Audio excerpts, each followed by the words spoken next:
মন্দিরের ঠিক পিছন দিকটাতে রয়েছে নিমতলা মহাশ্মশান। এই মহাশ্মশান রাস্তার দুপাশে যেমন ফুলের দোকান বসেছে, একই সাথে বাঁকের যে সমস্ত সরঞ্জাম, অর্থাৎ স্টেশন থেকে বেরোলেই ওদের আলোকসজ্জার গেট শুরু। প্রচুর চন্দননগর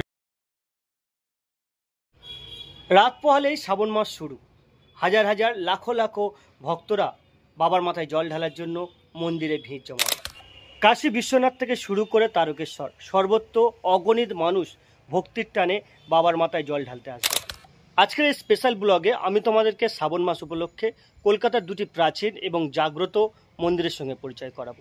আজকে তোমাদেরকে দেখাবো কলকাতার ভূতনাথ মন্দির এবং একই সাথে মোটা মহাদেব মন্দির। শ্রাবণ মাসের এই স্পেশাল ব্লগে আজ কেবল থাকছে মহাদেব আর মহাদেব, তাই এই ব্লগটা দেখার অনুরোধ রইল। আশা করছি এই ব্লগটাও তোমাদের ভালো লাগবে।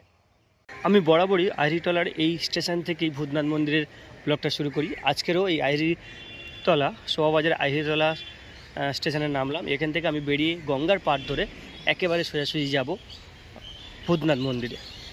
স্টেশন থেকে বেরোলেই ওদের আলোকসজ্জার গেট শুরু। প্রচুর চন্দননগরের যে হেভিওয়েট লাইটগুলো রয়েছে ওভারহেড, সেই লাইট দিয়ে পুরো রাস্তাটাকে কিন্তু সাজিয়েছে।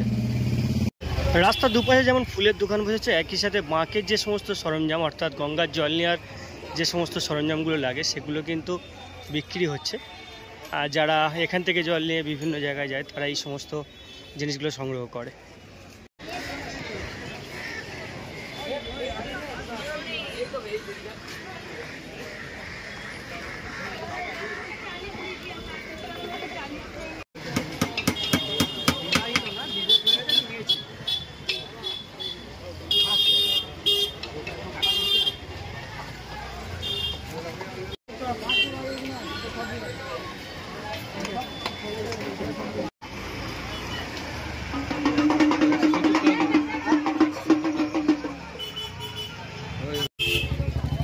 অজস্র বাঁকের সরঞ্জামের দোকান রয়েছে কিন্তু ঠিক লাইটিং গেটের আগে।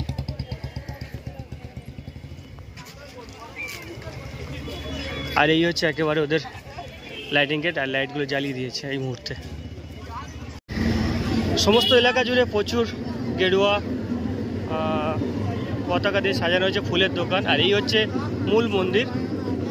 একেবারে মন্দিরের সামনে সকলে শ্রদ্ধার সাথে আরতি করছেন, সেটা তোমাদেরকে একটু দেখাই।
মন্দিরের ঠিক পিছন দিকটাতে রয়েছে নিমতলা মহাশ্মশান। এই মহাশ্মশান কিন্তু খুব জাগ্রত এবং প্রাচীন, এবং এখানে একটা পার্ক আছে যে পার্কে সকলে এসে তাদের অবসর সময় কাটায়।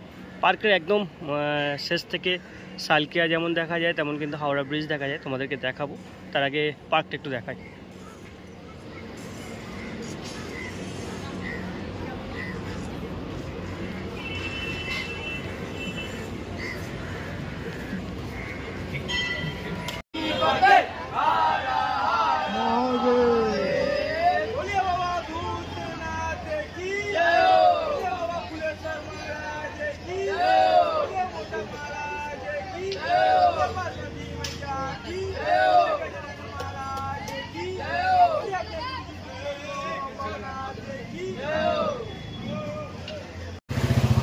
চলো এখন তোমাদেরকে মোটা মহাদেবের যে মন্দিরটা রয়েছে সেটা দর্শন করায়। এই যে উত্তরণ ঠিক, আর এই হচ্ছে এদের ব্যারিকেড। এই ব্যারিকেডটা দিয়ে যেতে হবে, যেহেতু শ্রাবণ মাস তাই ব্যারিকেড দিয়েছে।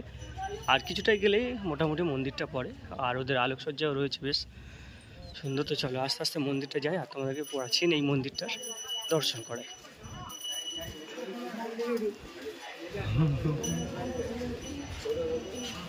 সেটা এখনো